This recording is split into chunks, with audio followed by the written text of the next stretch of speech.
오늘 하는 말씀 골로새서 1장 9절로 12절 말씀 같이 읽습니다. 시작.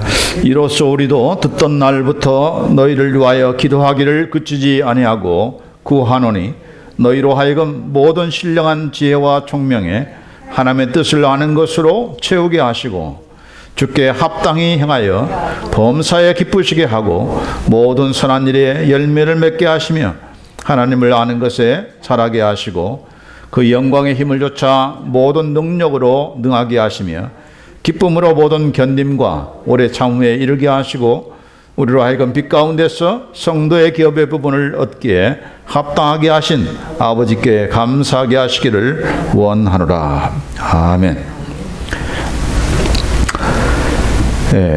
우리 하나님의 뜻을 아는 것으로 채우기를 원하는 그런 기도를 이 사도 바울이 골로새 교회 성도를 향해서 했습니다.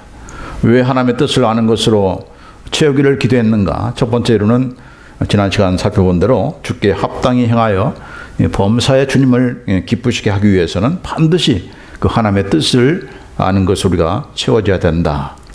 오늘은 두 번째, 모든 선한 일에 열매를 맺기 위해서는 바로 하나님의 뜻을 아는 것으로 우리에게 채워진다 하는 그런 말씀을 함께 나누고자 합니다.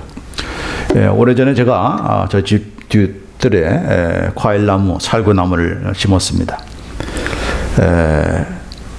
보통 3년이 지나면 첫 열매가 난다고 하는데 3년이 지나도 열매는커녕 잎만 무성해요. 그래서 이 도대체 왜 열매가 안 나는가? 그래서 인터넷에 뒤져보니까 살구나무가 해서 모두가 다 살구가 나오는 것이 아니고 꽃 살구나무라는 게 있다고 그래요. 근데 그것은 꽃만 피지 살구는 맺히지 않는 그런 나무라는 것입니다. 그래서 그 나무를 제가 뽑아낸 적이 있습니다. 이와 비슷한 말씀이 성경에 있죠. 누가복음 13장에 보시면은 예수님께서 말씀하신 비유 가운데 한 사람이 포도나무에 무화과나무를 심었다. 그래서 포도원에 그 당시에 포도원에 무슨 무화과나무를 심는가? 포도나무만 심을 것이지. 근데 땅이 비옥한 땅들이기 때문에 또 가장 흔한 것이 바로 이 포도나무요. 또 무화과나무이기 때문에 함께 심은 것이 일상적인 그런 일이라고 합니다. 이 무화과나무는 8월경에 그 열매를 맺는 여름 무화과나무가 있고 또 5월 말경에 열매를 맺는 겨울 무화과나무가 있다고 합니다. 무화과나무는 심은 지 3년이 되면은 열매를 맺습니다. 자, 그런데 여기 본문에 보니까 3년이 지나도 열매가 맺지 않고 또다시 3년을 더 기다려도 계속해서 열매를 맺지 않으니까 이 주인이 과수원지에게 말하죠. 찍어버리라. 어찌 땅만 버리느냐. 그렇게 뽑아내라고 그렇게 과수원지에게 말했습니다. 그러자 이 과수원지기가 이런 말씀을 했죠. 누가복음 13장 8절 9절 말씀에 주인이여 금년에도 그대로 두소서 내가 두릅하고 거름을 줄이니 이후에 만일 실과가 열면 이어니와 그렇지 않으면 찍어버리소서. 금년 제가 한 해 더 열심히 파고 기름을 내가 주겠습니다. 그러니까 뭐 저절로 열매 맺기를 기다리는 것이 아니고 혹시라도 내가 잘못해서 그럴지 모르니까 내가 더 열심히 파고 거름을 주겠습니다. 그리고 나서 이후에 이 말은 내년에 실고가 열매는 이언이와 이 말은 좋겠지만은 it is fine. 만약 열매를 맺으면 좋겠지만 그러나 그렇지 않으면 그때 찍어 버리세요. 그렇게 한 해를 더 기다려달라고 간청한 그런 내용이 나옵니다. 원래 이 비유는 그 앞에 누가복음 13장 1절 5절의 말씀을 설명하기 위한 그런 비유였습니다. 그 내용즉슨 5절 말씀에 이런 말씀이 있습니다. 너희에게 이르노니 아니라 너희도 만일 회개치 아니하면 다 이와 같이 망하리라. 지금 회개에 대한 말씀을 하시면서 만약 회개치 않으면은 다 이와 같이 망할 것이다 라고 하는 그런 말씀을 하면서 이 열매 맺지 못하는 무화과나무를 또 한 번 하나는 내가 더 기다려주마. 그러나 내년에도 맺지 못하면은 내가 찍어내겠다라고 하는 그런 말씀을 하는 것입니다. 우리도 땅에 살아있는 것 자체가 우리에게 바로 회개의 그런 기회를 주신 것이고 우리에게 회개할 그런 기회를 우리가 잃게 되면은 회개에 대한 합당한 열매를 맺지 못하면 우리는 여기 말씀 그대로 벌이를 받고 뽑혀질 수밖에 없는 그런 우리라는 것을 회개를 강조하시는 그런 말씀을 통해서 말씀을 가지고 이 말씀을 한 것입니다. 여러분, 우리 하나님께서는 우리에게 선한 일에 열매를 맺기를 기대하면서 우리를 죄와 사망과 사탄의 권세 안에서 예수님을 통하여 우리를 구원해 내신 것입니다. 단순히 죄와 사망과 사탄의 권세에서 구원해 내시기 위해서만 우리를 구원하신 것이 아니고 구원해 내셔서 이제는 정말 선한 일에, 모든 그 선한 일에 풍성한 그런 열매를 기대하시면서 그 열매를 맺는 그런 삶을 살기를 이렇게 기대하시면서 우리를 구원해 내셨다 하는 것입니다. 이사야서 5장 2절에 보면은 하나님께서 이스라엘 백성을 향해서 이런 말씀하십니다. 물론 이것은 이스라엘 백성만 아니라 오늘날 하나님 백성들인 저와 여러분을 향해서 하는 말씀도 될 것입니다. 땅을 파서 돌을 제하고 극상품 포도나무를 심었었도다. 그 중에 망대를 세웠고 그 안에 술틀을 팠었도다. 좋은 포도나무기를 바랐더니 맺기를 바랐더니 들포도를 맺혔도다. 하나님께서 우리를 통해서 극상품 포도나무를 심으시고 또 그런 포도나무 가운데서 최상의 그런 포도를 맺기를 이렇게 기대하시면서 망대를 세우고 또 술틀까지도 다 준비하시는 그런 하나님이었지만은 그러나 우리가 맺은 것은 무엇이었어요? 들포도였다. 워터리스 그레이프다. 굿 그레이프가 아니라 아무런 쓸모가 없는 그런 포도를 맺었다라고 하면서 이렇게 이스라엘 백성을 향해서 책망하시는 그런 모습인 것입니다.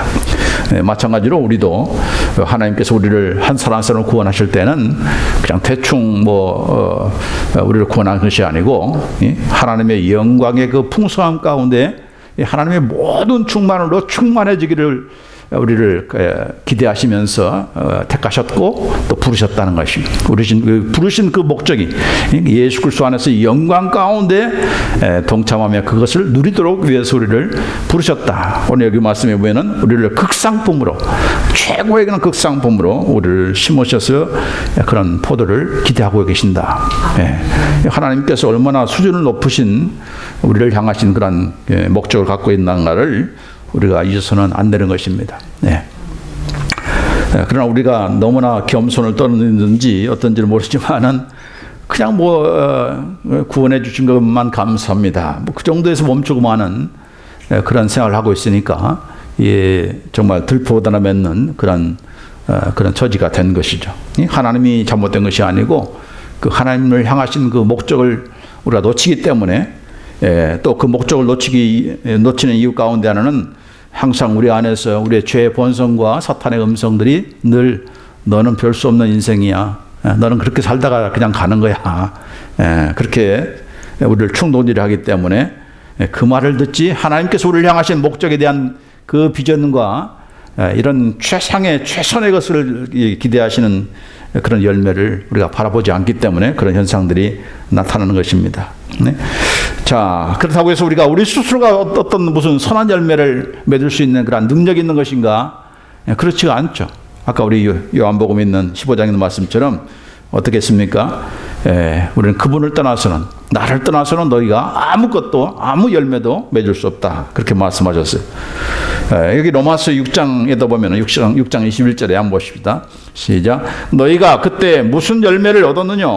이제는 너희가 그 일을 부끄러워하나니 이는 그 마지막이 사망임이니라.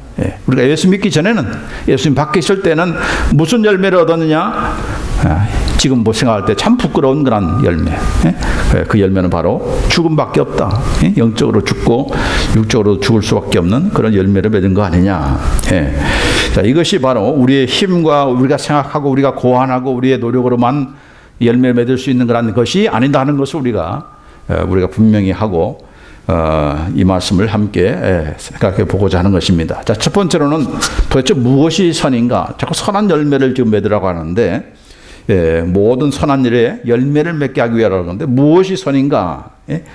도덕적인 차원에서 윤리적인 차원에서 선을 얘기할 때가 참 우리가 많습니다. 특별히 우리 한국 사람들은 성경에 나오는 그런 말씀을 가지고 우리가 생각할 때 항상 우리의 그 도덕관 윤리적인 또 유교적인 어떤 도덕관념에 의해서 그 행동을 폄론하기도 하고 또 평가도 하고 하는, 또 하나님의 말씀도 그렇게 또 행하려고 하는 지성이면 감천이다. 하나님의 뜻과 관계없이 내가 정성만 다하면은 하나님은 들어줄 수밖에 없다. 이런 그 동양적인 그런 지성의 그런 철학과 그런 윤리를 가지고 판단할 때가 많은데, 그러나 성경에서 무엇이 선인가 무엇이 악인가를 가장 잘 보여주는 말씀이 있다고 한다면 바로 누가복음 18장에 있는 그런 말씀입니다. 어떤 관원이 찾아와서 예수님께 물었죠. 선한 선생님, 내가 무엇을 하여야 영생을 얻으리까? 예수께서 이르시되 네가 어찌하여 나를 선하다 일컫느냐? 하나님 한 분 외에는 선한 이가 없느니라. 이 젊은 관원입니다. 유대 관원이고, 그러니까 그 세상적으로 보면은 출세한 그런 사람이고, 네가 가진 모든 재물을 물질을 다 팔아서 가난한 자에게 주라고 했으니까 물질도 가지고 있었던, 그러니까 젊은 나이에 또 어렸을 때부터 율법을 잘 지켰다고 생각했던 그런 사람이었죠. 도덕적으로나 윤리적으로나 흠이 없는 정말 선한 삶을 살아온 그런 착한 청년, 성공한 그런 청년이라고 볼 수 있는데, 자, 이분이 이 관원이 예수님께 찾아와서 예수님을 뭐라고 호칭합니까? 선한 선생님이요. Good teacher라고 했어요. Good teacher. 그러자 예수님께서 뭐라고 했습니까? 내가 무엇을 하여 영생 얻으리까? 그 물으니까 다짜고짜로 어째 네가 나를 선하다 일컫느냐? 이 말은 무슨 뜻입니까? 예수님께서 나는 선하지 않다 그런 뜻입니까? 나 선하지 않는데 왜 네가 나를 선한 선생이라고 부르는 거야? 그런 반문입니까? 그런 뜻이 아니죠. 이 말은 나는 네가 평가해서 네가 보기에 선하다고 해서 내가 그때부터 내가 선한 선생이 되는 것이 아니고, 네가 잘 나한테 점수를 잘 줘가지고 선한 선생님이라고 불렀으니까 내가 그때서 비로소 선한 선생님이 되는 것이 아니라, 나는 본질상 선한 하나님이다. 어떤 인간의 비교 차원에서 선하고 그 나쁜 그런 티처도 많은데, 배드 티처도 많은데, 그러나 당신만이야말로 선한 굿 티처입니다 라고 그렇게 평가를 해주고, 그 평가를 받아서 비로소 나는 선한 선생이 되는 것이 아니고, 어떤 인간도 여기 보면은 하나님 한 분 외에는 선한 이가 없느니라. 이 말은 뭡니까? 인간은 결단코 선할 수가 없다 하는 것입니다. 네가 평가한 그 사람이 선하다고 해서 그 사람이 선한 사람인가? 아니다 하는 것입니다. 그렇죠. 우리가 경험해 보면은 저 사람 굉장히 착한 사람인 줄 알았는데요, 알고 보니 이건 완전히 나쁜 사람이네. 그런 정말 믿는 도끼에 발등 찍히는 그런 일도 얼마나 많습니까? 그래서 여기 아주 단호하게 No one is good except God alone. 하나님 외에는 어떠한 사람도, 단 한 사람도 선한 사람이 없다. 그 말은 나는 더 이상 선한 사람이 아니다는 것이 아니고, 나는 네가 생각하는 그런 인간의 한 부류 가운데 한 사람이 아니라 나는 인간 이전에 나는 참 하나님이다. 오직 착한 너의 판단과 너의 어떤 평가에 관계없이 나는 본질상 착한 선한 바로 하나님이다. 하나님이다. 그런 뜻이에요. 자, 그래서 무엇이 선인가? 인간에게는, 인간 스스로는 선할 수가 없다. 이런 인간 스스로서는 나오는 것은 선이 아니고 악이고 죄다 하는 것입니다. 죄다. 그래서 선의 기준은 바로 오직 참 선이신 하나님만 선한 것이고, 그 하나님께로부터 나와서 그분이 인정해주고 그분이 이것이 선한 것이다 할 때 그것이 선한 것이지, 인간이 평가하면서 이건 선한 거야, 이건 악한 거야 라고 하는 그 판단 기준에서 좌우되는 그 선과 악은 아니다 하는 것입니다. 아니다. 자, 그 다음에 선한 열매를 맺기 위해서는 우리가 먼저 뭐가 되는 것인가? 바로 선한 나무가 되어야 된다 하는 것입니다. 빛의 열매를 맺기 위해서는 무엇이 문제가 돼요? 빛의 자녀가 되어야 되는 거죠. 그래서 우리가 세상에 빛이기 때문에 빛의 열매를 맺으라고 하는 것이지, 빛이 않은 우리를 향해서, 어둠의 자식들을 향해서 빛의 열매를 맺으라 그렇게 말하지 않는다 하는 것입니다. 마찬가지로 선한 열매라고 하는 것은 선한 나무 가운데서만 요구될 수 있는, 그리고 맺을 수 있는 그런 열매인 것이지, 나쁜 나무에서는 결단코 선한 열매를 맺을 수가 없다. 그게 바로 예수님께서 산상설 가운데 하신 말씀 아닙니까? 마태복음 7장 18절에 좋은 나무가 나쁜 열매를 맺을 수 없고 못된 나무가 아름다운 열매를 맺을 수 없느니라. 좋은 나무에서 아름다운 열매를 맺는 것이지 못된 나무에서 아름다운 열매를 맺을 수가 없는 것이다 하는 것입니다. 예. 예. 마찬가지죠. 성령의 9가지 열매, 성령으로 거듭난 자가 맺을 수 있는 그런 열매인 것이지 성령으로 나지 않고서는 아무리 그런 맺고자 해도 그런 성령의 열매를 맺을 수가 없는 것입니다. 다시 말해서 선한 열매를 맺으려면 뭐가 돼야 돼? 선한 사람이 되어야 되는 거예요. 선한 나무가 되어야 되는 거예요. 그럼 어떻게 우리가 선한 나무가 될 수 있는가? 선한 열매를 맺기 위해서는 선한 나무가 먼저 되어야 되는데 어떻게 우리가 선한 나무가 될 수 있는가? 인간 스스로는 선한 사람이 될 수가 없는 것이고 에베소서 2장에 보시면은 이런 말씀이 있습니다. 같이 한번 읽습니다. 2장 10절 시작. 우리는 그의 만드신 바라 그리스도 예수 안에서 선한 일을 위하여 지으심을 받은 자니 이 일은 하나님이 전에 예비하사 우리로 그 가운데서 행하게 하려 하심이니라. 예. 우리는 예수님 안에서 선한 일을 위해서 지음받은 재창조함 받은 그런 우리들이다 하는 것입니다. 예? 여기 보니까 created in Christ Jesus for good works. 선한 일을 위해서 우리가 예수님 안에서 창조되었기 때문에 우리는 그 선한 것들 안에서 우리가 걸어갈 수가 있다. 여기 그 가운데서라는 말은 그것들은 바로 선한 일들, good works. 선한 일들을 그 가운데서 우리가 걸어갈 수가 있다는, 행할 수 있다 하는 것입니다. 그러니까 선한 일에 그 많은 열매를 맺을 수가 누가 있는 거예요? 바로 예수 그리스도 안에서 선한 일을 위해서 부름받은, 창조함받은 신자들만이 그것이 가능하다 하는 것입니다. 그러니까 믿지 않고서는, 예수 믿지 않는 자들은 결단코 그들이 행하는 모든 선행은 구제하고 착한 일하고 선행을 베푸고 하는 모든 것들은 그건 선이 아니고 뭐예요? 악이다 하는 것입니다. 예? 그래서 로마서 14장 23절에 믿음으로 하지 않는 것은 모든 것이 다 죄다. 예? 죄다. 믿음으로조차 하지 않은 것, 무엇을 믿는 것입니까? 내가 하는 것에 대해서 믿음이라는 것을 하는 것이 아니고 하나님을 믿는 믿음, 하나님을 믿는 믿음, 예수님을 믿는 그런 믿음에서 쫓아오지 않는 그 믿음, 하나님을 믿고 그분께서 원하시는 뜻을 향해서 행하는 그런 믿음의 그 행동이 아니고서는 그 어떤 것도 다 죄다, 악이다, 악행이다 그렇게 말씀하고 있는 것입니다. 그래서 본질상 우리 인간들은, 본질상 우리 죄인들로서는 스스로 자신의 힘을 가지고 선을 행할 수가 없는 것입니다. 그걸 로마서 3장에 아주 분명하게 사도 바울이 말씀하고 있죠. 사도 바울을 통해서 3장 10절로 12절 말씀 보니까 의인은 없나니 하나도 없으며 깨닫는 자도 없고 하나님을 찾는 자도 없고 다 치우쳐 한 가지로 무익하게 되고 선을 행하는 자는 없나니 하나도 없도다. 이 마지막 부분 뭐예요? 선을 행하는 자는 없나니 하나도 없더라. There is none who does good. There is not even one. 단 한 사람도 선을 행하는 사람은 없다. 왜요? 다 하나님 앞에서는 죄인이고 의인이 하나도 없는 그런 자들이기 때문에 인간이 하나님 밖에서, 예수 그리스도 밖에서 아무리 선행을 하고 자기를 몸 살려 희생하면서까지 선행을 한다 할지라도 그것은 결단코 선일 수가 없다 하는 것을 성경에서는 말씀하고 있는 것입니다.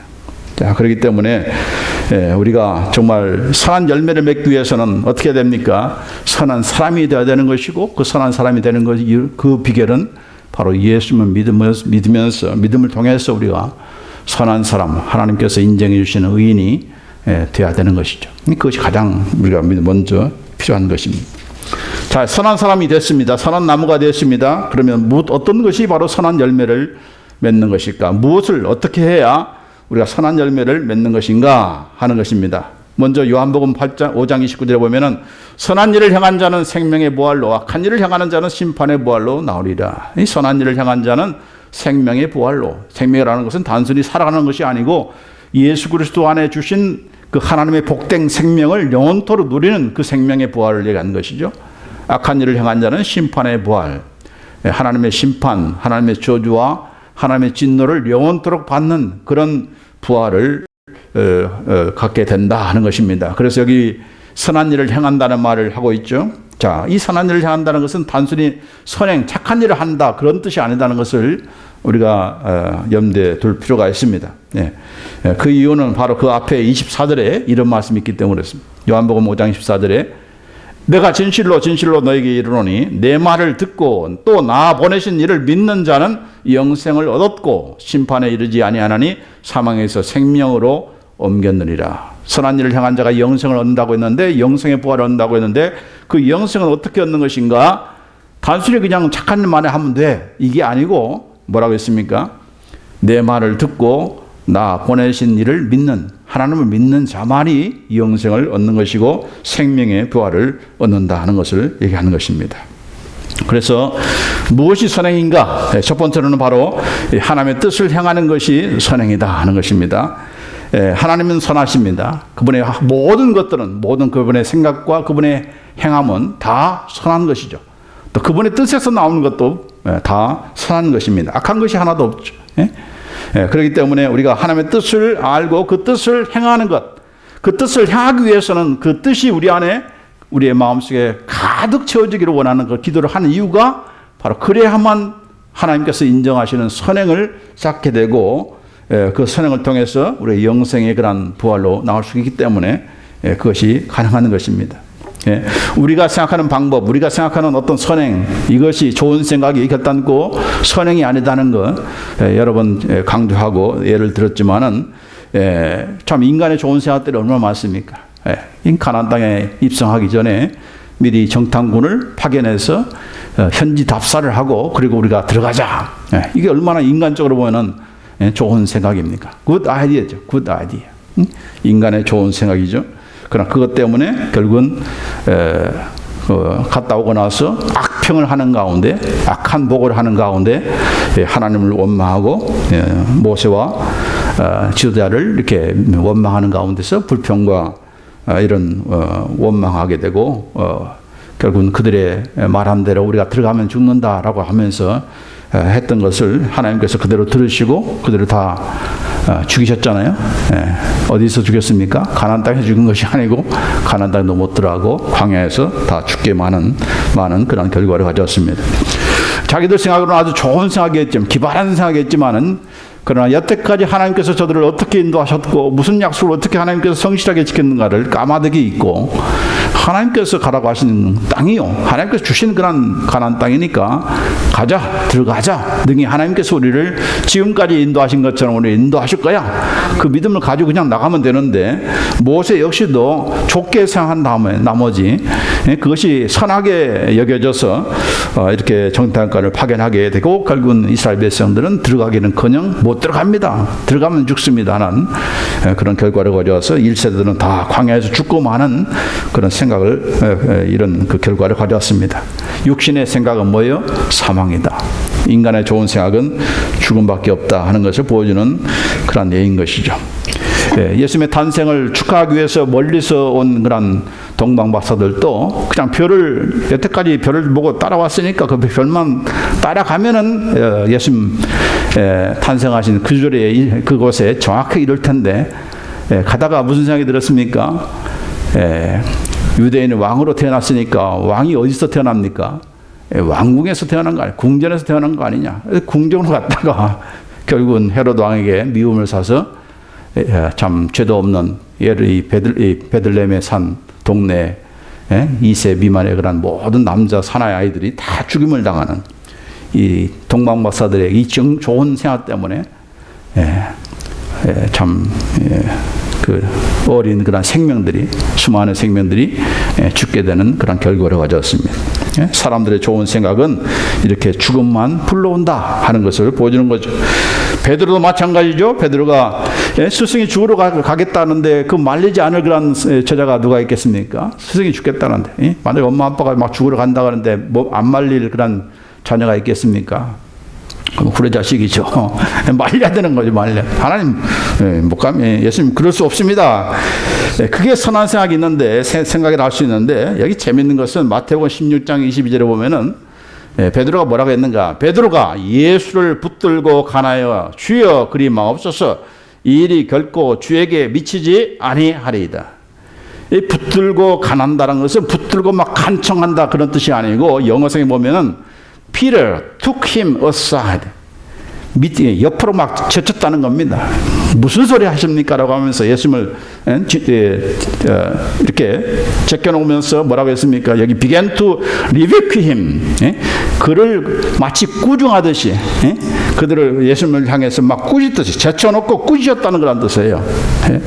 이 일이 결단코 죽게 결단코 미치지 못합니다. 결단코 이런 것은 있을 수가 없습니다. God forbid it, Lord 하면서 하나님께서 결단코 그런 것을 허락하지 않을 것입니다라고 하면서 그렇게 아주 그냥 단호하게 뭐 간청한 것이 아니고 아주 막 제쳐놓고 예수님 막 무슨 소리 하면서 아주 제쳐놓고 꾸짖으면서 그렇게 말을 한 것입니다. 이 중심을 누가 알았어요? 예수님께서 아신 것이죠. 베드로가 한 것이 아니고 베드로를 조종하는 사탄의 그런 괴계인 것을 알고 당장 조금 전에 참 주는 그리스도시요 살아계신 하나님의 아들이다라고 신앙 고백에서 얼마나 그 칭찬을 받았습니까? 그러나 얼마 못 가가지고 이렇게 무슨 말을 했어요? 예수께서 돌이켰으며 베드로에게 이르시되 사탄아 내 뒤로 물러가라. 너는 나를 넘어지게 하는 자로다.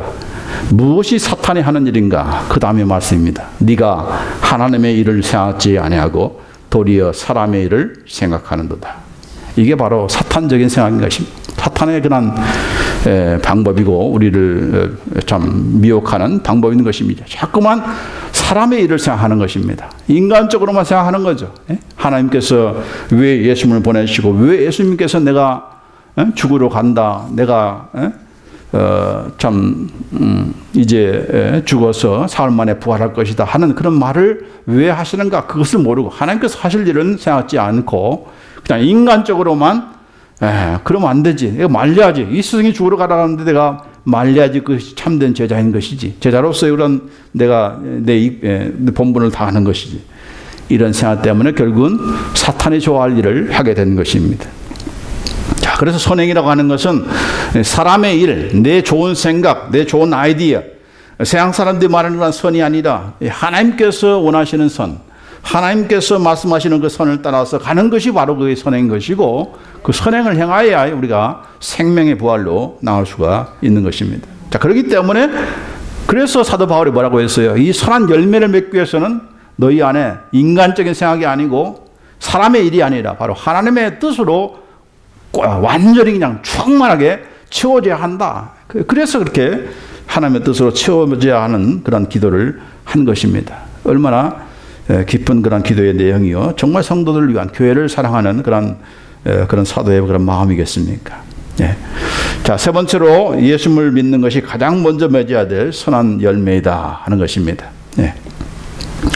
왜 하나님께서 예수님을 이 땅에 보내셨는가? 또 우리를 왜 죄 가운데서 우리를 구원하셨는가? 모든 선한 일에 풍성한 열매를 맺게 한 것인데 그 선한 열매 가운데 가장 중요한 가장 먼저 맺어야 될 그런 선한 열매는 그걸 통해서 우리가 선한 나무가 되는 것인데 그것은 바로 예수님을 믿는 것이다 하는 것입니다.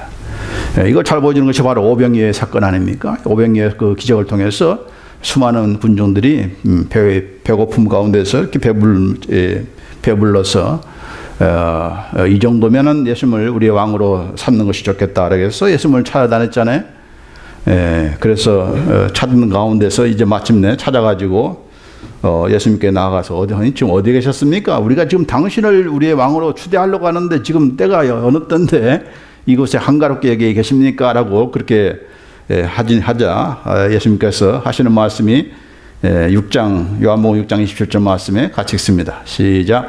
썩는 양식을 위하여 일하지 말고 영생하도록 있는 양식을 위하여 하라. 이 양식은 인자가 너에게 주리니 인자는 아버지 하나님의 인치신 자니라.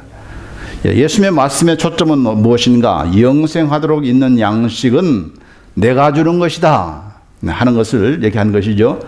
자, 그런데 지금 이 사람들 우리가 이 배고픔을 채웠으니까 그래도 밥값을 해야 될 거 아니냐라고 하면서 밥값을 해야 된다. 먹은 그 일을 해야 된다 하는 그 생각을 가지고 예수님을 찾다 보니까 예수님께서 하시는 말씀도 썩은 양식을 위해서 일하지 말고 영생하도록 있는 양식을 위해서 일하라. 일하라는 말에 꽂혀 있어가지고 지금 일을 하려고 예수님을 위해서 뭔가 일하는 것이 우리가 밥값을 하는 것이다 하는 그 생각을 가지고 그 말씀을 듣다 보니까 일하라는 데에 그냥 꽂힌 거예요. 그러나 예수님은 좀 일하라는 것이 아니고 네가 나를 위해서 뭘 하겠다는 걸 생각하지 말고 나를 믿는 것이 바로 너희가 영생하도록 있는 양식을 얻는 것이다.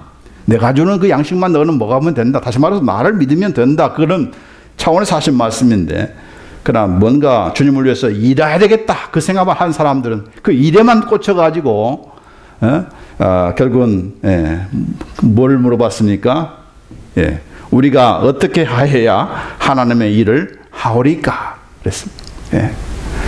뭐 이들만이 아니죠. 오늘날도 마찬가지죠. 우리 사역자도 마찬가지고 교회도 마찬가지고 우리가 무엇을 해야 하나님의 일을 할 수가 있겠습니까? 어떻게 해야 우리가 하나님의 영광을 돌려드릴 수 있겠습니까? 그래서 많은 일거리를 만들었는데 예수님께서 하시는 답변은 무엇입니까? 하나님의 보내신 자를 믿는 것이 하나님의 일이니라. 나를 믿는 것이 너희들이 해야 될 가장 급선무고 가장 먼저 해야 될 그런 일이다. 나를 위해서 뭘 해주려고 생각하지 말고 나를 왕으로 삼아서 너희 배고픔이나 채워주는 그런 임금으로 삼아주는 것이 하나님을 위해서 예수님을 위해서 뭔가 기여할 거라고 생각하지 말고 나를 믿는 것이 썩는 양식이 아니라 영원한 양식, 하늘에서 온 그런 생명의 양식인 나를 믿는 것이, 그리고 그 양식을 내가 주기 위해서 내가 온 거니까, 너희를 위해서 남이 것이 주기 위해서 온 것이니까 나를 영접하고 나를 믿는 것이 바로 하나님의 일이다. 그렇게 말씀하고 있는 것입니다. 자, 이것이 바로 가장 중요한 선행인 것입니다. 예수님을 믿는 것이 가장 큰 선행이에요. 그래서 우리가 정말 전도가 가장 큰 먼저 해야 될 선행인 것도 바로 그런 것이죠. 이웃을 구제하고 무슨 홈리스나 또 이런 그 어려운 사람들을 돕는 이유가 뭡니까? 궁극적인 이유는 뭐죠? 그들로 하여금 예수 믿게 하기 위해서죠. 구원을 위한 그런 돕는 것이지, 예수님의 복음은 다 빼놓고 예수님 믿으라는 말을 한마디도 안 하고 그냥 착한 일만 하면 그것이 선행인가? 아니다는 거죠. 근데 이제 이거는 안 하고 이제 막 밥이나 퍼주고 먹을 거나 주고 이것이 다 선행인 줄 알고 생각해서는 안 되는 것이죠. 예수님은 그렇게 하지 않았습니다. 그거 하나님을 위해 사는 일이 아니다는 것이죠. 그 영혼을 살려는 예수님을 믿게 하는 것이 가장 먼저 해야 될 궁극적인 선행이다 하는 것입니다. 그리고 믿음으로 행해야 선한 열매를 맺을 수 있다 하는 것입니다.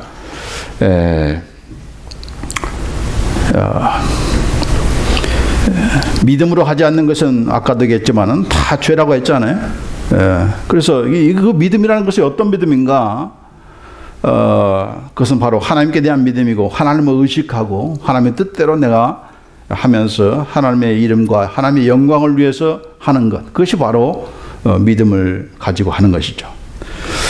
믿음으로 하지 않는 선행, 하나님께 인정받지 못하는 구제, 그걸 이미 예수님께서 마태복음 6장에서 말씀하지 않았습니까? 구제할 때 어떻게 하라고 했습니까? 뭐라고 했죠? 오른손이 하는 것을 왼손이 모른 채 하라 했죠. 오른손이 하는 것을 왼손이 모른 채 하다. 모르게 할 수가 있습니까?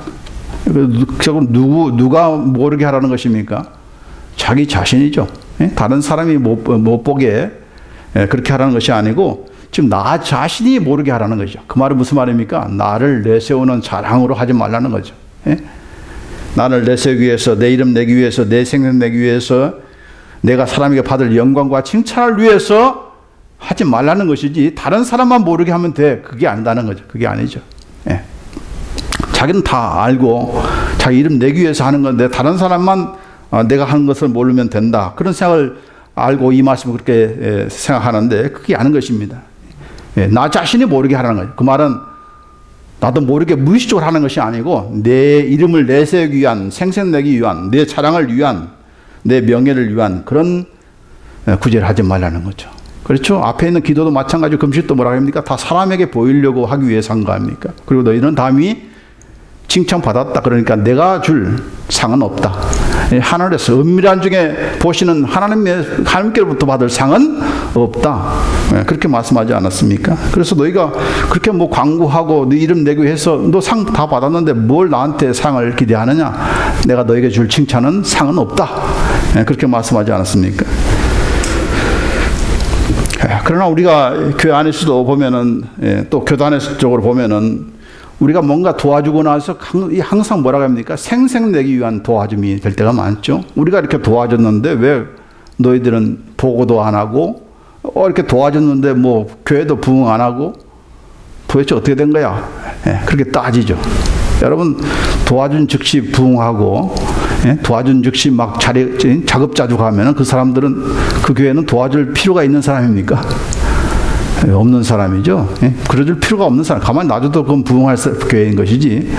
도와줘도 퍼줘도 생색이 안 난 것이 바로 그 사람이 어려운 사람인 것이죠. 그렇죠? 생색나지 말고 당장 나타나는 열매와 결과가 없다고 해서 우리가 뭐 이거 은혜도 모르는 사람 뭐하러 도와주느냐? 뭐 효과도 없는데 뭐하러 도와주느냐? 그래서 도와줄 마음도 막아버리고 나만 안 도와주면 되는데 다른 사람도 도와주려고 하는 것을 막아버리는 그런 일들이 얼마나 많습니까? 이게 전부 다 무엇입니까?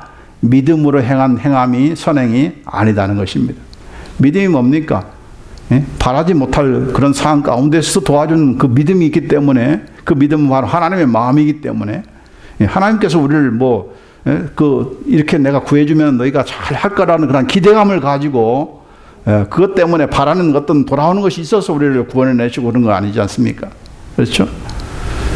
그분께서 그렇게 목적을 가졌기 때문에 그렇게 인도하시는 것이지, 마찬가지로 우리가 당장 도움이 필요하다고 해서 우리가 도와줄 때 너무 그 당장 나타나는 열매와 결과를 우리가 바라는 그런 처지가 되면은 우리 스스로가 어떤 위험에 빠지게 되는가? 바로 내 자신을 드러내고 싶어 하는 그런 마음이 있게 되는 것입니다. 우리 교회가 도와줬어. 우리가 도와줘서 이렇게 너희들이 이렇게 일어난 거야. 이렇게 잘하고 싶어 하는 그런 마음이 있는 것입니다. 그래서 우리 그 초창기에 우리가 미국교회에 도움받아서 많은 혜택을 받지만은 결국 이런 일이 벌어지니까 중국 선교할 때 그 어떤 일이 벌어집니까? 실제로 교인을 한 사람도 는 것이 없는데 늘었다고 보고를 한다는 거예요. 우리 한국에서 도와준 그 선교 이 성경을 가지고 이렇게 우리가 많은 사람들이 이렇게 좀 예수 믿고 돌아왔다. 허위 보고를 하는 것이 허위 보고를. 그러니까 그걸 또 그걸 보고를 해야 또 성경을 타니까 이런 그 악순환이 될 수밖에 없는 것은 이게 다 믿음으로 행한 선행이 아니고 우리의 자랑과 우리의 생색을 내기 위한 그런 거기 때문에 그게 이런 거짓으로 하는 보고하고 또 그걸 또 받고 하는 그런 일이 악순환이 된다 하는 것입니다. 그래서는 안 되겠죠. 바로 이 미국 선교나 한국 선교가 중국 선교 초창기와는 달리 지금 실패하는 이유가 바로 그런 것입니다. 그렇다고 해요. 선교사들 말 들어보면. 이제 마지막으로 예수님 안에서 우리가 믿음으로만이 아니라 사랑으로 우리가 선한 열매를 예수님 안에 거하면서 사랑으로 우리 행할 때에 선한 열매를 맺을 수 있다 하는 것입니다. 오늘 이 예배 전에 예배 시간에 우리 요한복음 15장 함께 봉독했는데 15장 5절 말씀 같이 한번 읽습니다. 나는 포도나무요 너희는 가지니 저가 내 안에 내가 저 안에 있으면 이 사람은 과실을 많이 맺나니 나를 떠나서는 너희가 아무것도 할 수 없습니다. 과실을 맺는다 했습니다. 어디에 있을 때? 예수님 안에 있을 때. 예수님이 내 안에 있고 내가 예수님 안에 있을 때에 그 사람은 과실을 많이 맺는다. 그렇게 말씀하고 있습니다. 예수님 안에 거한다는 것이 무슨 뜻인가? 14장 21절에 보면은 나의 계명을 가지고 지키는 자라야 나를 사랑한다고 하면서 나를 사랑하는 자는 또한 23절에 보면은 사람이 나를 사랑하면 내 말을 지키리니 내 아버지께서 저를 사랑하실 것이요 우리가 예수님과 성부 하나님께서 저에게 와서 거처를 저와 함께 하리라. 바로 예수님 안에서 내가 예수님 안에 거해야 많은 열매를 맺는데 그 거하게 할 수 있는 비결은 무엇인가? 서로 사랑할 때 예수님만 사랑하는 것이 아니고 예수님께서 사랑하라고 하신 그 말씀을 지켜 행할 때에 이렇게 예수님께서 우리 안에 거하신다 하는 것입니다. 자, 그런 거하는 가운데서 어떤 일이 벌어지는가? 많은 열매를 맺는데 그 열매 가운데 중요한 열매가 무엇인가? 바로 기도 응답의 열매다 하는 것입니다. 요한복음 15장의 그런 포도나무 비주는 사실상 무엇을 얘기한 것인가? 바로 기도 응답의 열매를 얘기한 것입니다. 자, 15장 16절 17절 말씀에 너희가 나를 택한 것이 아니요 내가 너희를 택하여 세웠나니 이는 너희로 가서 과실을 맺게 하고 또 너희 과실이 항상 있게 하여 내 이름으로 아버지께 무엇을 구하든지 다 받게 하려 함이니라. 내가 이것을 너희에게 명함은 너희로 서로 사랑하게 하려 함이니라. 지금 과실을 맺는 것에 대한 그 한 번 맺는 것이 아니고 항상 맺는 그런 열매를 얘기한 것인데 그 열매는 무엇입니까? 바로 그 다음에 있는 말씀대로 예수님의 이름으로 아버지께 무엇이든지 구할 때 다 받는 그 열매를 얘기하는 것입니다. 기도 응답의 열매를 얘기하는 거예요. 근데 중요한 것은 무엇인가? 지금 앞에 뒤에 다 그 관련된 말씀이 무엇입니까? 사랑하는 것입니다. 하나님만 사랑하는 것이 아니고 형제들을 우리 주신 그런 세 계명 따라서 너희들끼리 서로 사랑하는 그 계명을 지키는 것을 얘기하는 것입니다. 그래서 하시는 말씀이 기도 응답이니까 네 뱃속이나 채우고 네 필요나 체험받는 그런 기도 응답만을 예상하고 그걸 하기 때문에 잘못 또 그것을 오해하기 때문에 그래서 하시는 말씀이 내가 이것을 너에게 명하는 것은 뭐예요? 너희로 서로 사랑하게 하려 함이니라. 서로 사랑하기 위한 기도를 하라는 거죠. 서로의 그런 나만의 욕심을 채우는 기도가 아니고 서로의 필요를 채워주고 그런 이 부족함을 채워줄 수 있는 그 사랑의 그 열매로서 그런 기도를 할 때에 하나님께서 풍성한 기도의 응답으로 함께 하실 것이다. 그렇게 말씀해 주신 것입니다. 그래서 그 어떤 선한 열매보다도 나의 그런 욕심을 채우는 그런 기도 응답이 아니라 우리 형제 자매들 교회의 그런 필요, 이웃에 대한 하나님 나라에 대한 그런 필요와 그런 핍조한 당한 그런 성도를 위한 그런 기도 가운데 응답의 그런 풍성함이 우리 가운데 함께하기를 원하는 것입니다. 그래서 갈라디아서 6장에 뭐라고 했습니까? 우리가 선을 행하되 낙심하지 말지니 피곤하지 아니하면 때가 이름에 거두리라. 이 열매가 안 나타나니까 낙심하는 거예요. 교회도 아무리 해도 안 되니까 낙심이 되는 거예요. 선행을 하다가도 그냥 낙심이 되는 거예요. 뭐 열매가 보여야지. 그러나 낙심하지 마라. 반드시 거두리라. 그렇기 때문에 우리는 귀에 있는 대로 모든 이에게 착한 일을 하되 더욱 믿음의 가정들에게 할지니라. 믿음의 가정들은 눈에 보이는 어떤 세상적인 그런 충족을 위해서 살아가는 그런 삶이 아니지 않습니까? 그러나 그것이 없기 때문에 낙심하게 되고 실망하게 되니까 그렇기 때문에 믿는 자들을 더욱더 열심으로 피차 사랑하라고 하는 말씀을 하시는 것입니다. 이것이 바로 행함이 있는 믿음인 것이죠. 행함이 있는 믿음. 죽은 믿음이 아닌 행함이 있는 믿음. 만일 형제나 자매가 헐벗고 일용한 양식이 없는데 너희 중에 누구든지 그에게 이르되 평안히 가라 더럽게 하라 배부르게 하라 하며 그 몸에 쓸 것을 주지 아니하면 무슨 이익이 있으리요? 이와 같이 행함이 없는 믿음은 그 자체가 죽은 것이다. 무엇이 행함이 있는 믿음이니까? 서로 사랑하는 그런 믿음이 행함이 있는 믿음이다. 믿음의 열매는 바로 사랑으로 열매가 사랑함으로써 우리가 믿음이 역사하는 거죠. 믿음으로 역사하는 것은 믿음의 역사는 어디로? 사랑을 통해서. 사랑으로 해야 믿음이 역사하는 것. 그 사랑을 위한 그런 믿음이야. 그게 행함 있는 믿음이요. 또한 우리의 그런 필요를 구하는 그런 기도마다 하나님께서 그런 많은 열매를 맺도록 응답해 주시는 그런 기도다 하는 것을 우리가 알고서 오늘 말씀 정말 교회의 아픔과 형제자매들의 아픔이 내 아픔으로 여겨지고 교회의 고통이 바로 내 몸의 그런 고통이요 또 예수님의 몸의 그런 고통인데 그것이 내 아픔으로 여겨지는 그런 마음이 있어야 우리가 더욱더 선한 일을 구하고 그 선한 일에 많은 열매를 맺는 우리가 될 줄 믿습니다. 기도하십시다.